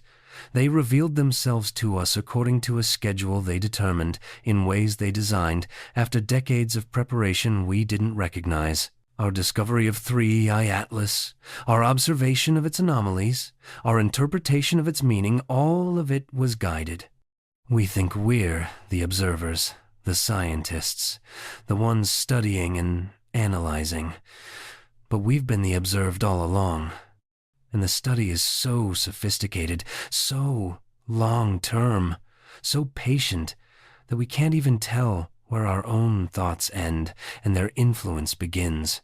October brought the final piece of the puzzle. A quantum physics team at Stanford, unconnected to astronomy, published findings about observer effects in quantum systems. They had been studying how measurement collapses quantum superposition, trying to understand the boundary between quantum and classical physics. What they found was that the boundary wasn't fixed. It could be manipulated. By carefully controlling decoherence, the process that normally collapses quantum superposition, they could maintain quantum behavior in progressively larger systems. First individual atoms, then molecules, then nanoscale structures. The scaling wasn't linear. At certain thresholds, quantum coherence would suddenly become much easier to maintain, as if the system crossed into a new regime where different rules applied. The team proposed that sufficiently advanced technology might exploit these thresholds to create macroscopic quantum systems. Objects that existed in superposition of multiple states simultaneously, collapsing into specific states only when measured, with the specific collapsed state potentially controllable by adjusting environmental parameters. They were describing 3I Atlas without realizing it. The paper was noticed by astronomers who immediately saw the connection. 3I Atlas and the other objects weren't operating on hidden propulsion or impossible physics.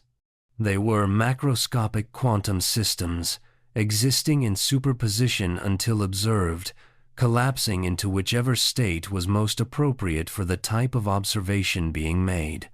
Optical telescopes saw a comet because the observation collapsed the superposition into a comet-like state. Radio telescopes saw technological signatures because that observation collapsed the superposition differently. The objects weren't changing to match observation. They were undefined until observed, existing in quantum superposition of all possible states, becoming real only in the moment of measurement. And whoever created them had mastered the technology to maintain quantum coherence at arbitrary scales, turning the observer effect from a microscopic curiosity into a macroscopic tool. The implications were staggering. If observation determined reality at macroscopic scales, then reality itself was contingent. The universe wasn't a fixed stage where events played out. It was a fluid possibility space that crystallized into specific states only when measured, and sufficiently advanced technology could manipulate which states became real. November brought acceptance. After 3 years of anomalies, revelations, and paradigm shifts, the scientific community and broader public settled into a new equilibrium. The universe was stranger than imagined. Non-human intelligence existed. Earth was monitored. Reality was observer-dependent at all scales. These facts were integrated into worldview, taught in schools, referenced casually in conversation. But acceptance wasn't understanding. Humanity had accumulated observations, built theories, achieved some predictive power. But the fundamental questions remained unanswered. Who built the monitors? Where were they now? What were they learning? What would they do with that knowledge? Why choose this method of contact rather than direct communication? And most troubling, what did humanity's responses over the past 3 years reveal about us? What conclusions were drawn? Did we pass or fail whatever assessment was underway? The objects remained silent. 4I 2025 P1A continued its orbit, inert. The observation-responsive objects stayed dark. The monitoring network, if that's what it was, had entered a new phase that didn't include obvious interaction with humanity. Dr. Marcus Webb, the historian who had written about the observer problem, published a final essay titled Living with Uncertainty. He argued that humanity would never get closure on what had happened. "The universe doesn't owe us explanations," he wrote. "Intelligence vastly beyond ours might interact with humanity the way humans interact with geological formations, studying them, understanding them in deep ways, but never feeling obligated to explain the findings to the rocks themselves. We're not conversational partners. We're phenomena, and phenomena don't get to know what the observers think of them." The essay concluded, "We must learn to live with not knowing why they came, what they wanted, what they found, not knowing if we're being judged or simply catalogued, not knowing if contact will ever proceed beyond this ambiguous demonstration. The universe has shown us that intelligence exists beyond Earth, but it has not given us the comfort of understanding that intelligence. We're like children who've glimpsed adults talking in the next room but can't hear what they're saying. We know they're there. We know they're discussing things beyond our comprehension. But we're not invited into the conversation, and we might never be." December brought the 3-year anniversary. 3I Atlas was now light weeks distant, fading finally beyond even the most powerful telescope's ability to detect. The object was returning to the darkness it came from, carrying whatever data it had collected to whatever destination awaited. In the 3 years since its discovery, 3I Atlas had transformed humanity's understanding of its place in the cosmos. Not through communication or clear demonstration, but through ambiguity, through behaviors that forced humans to question assumptions about observation, reality, intelligence, and the nature of contact between minds. Humanity had wanted first contact to be momentous and clear, a signal from the stars saying, "Hello, we're here." Instead, they got ambiguity, objects that might be natural or artificial, phenomena that might be communication or coincidence, behaviors that might be intelligence or automation. And in that ambiguity, forced to confront uncertainty without resolution, humanity learned something more valuable than any clear message could have conveyed. They learned that the universe was not obligated to make sense to human minds, that intelligence could take forms incomprehensible to human cognition. That contact might not look like contact, and communication might not involve exchange of information, and observation might be a two-way process where the observer was simultaneously observed. The objects had been mirrors, reflecting humanity's assumptions back at themselves. Every interpretation, every theory, every response revealed something about human nature, human cognition, human civilization. The objects themselves remained inscrutable, but humanity's reactions to them were perfectly clear. And maybe that was the point. Maybe the entire 3-year demonstration had been designed not to convey information to humanity, but to extract information from humanity, to see what a species does when confronted with the unknown.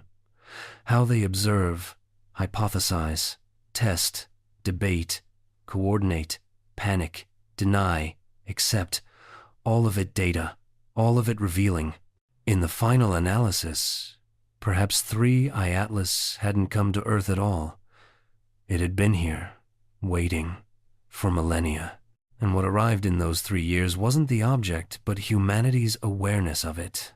The real journey wasn't the object's path through the solar system, but humanity's path, from ignorance to knowledge to a new, deeper ignorance that acknowledged how much would forever remain unknown.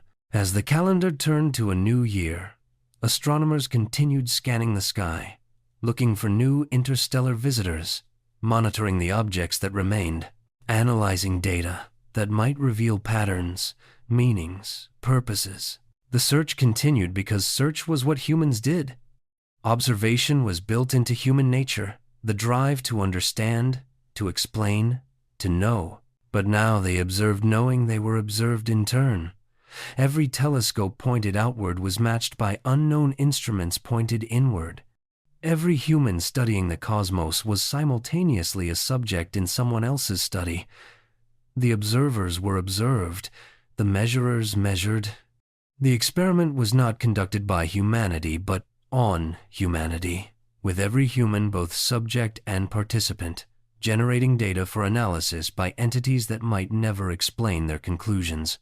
And in the darkness beyond Neptune, in the vast spaces between stars, other objects waited, dormant, patient, carrying protocols designed long ago by civilizations beyond imagining, waiting for the next threshold to be crossed, the next phase of study to begin, the next species to reach sufficient development to be worth examining closely.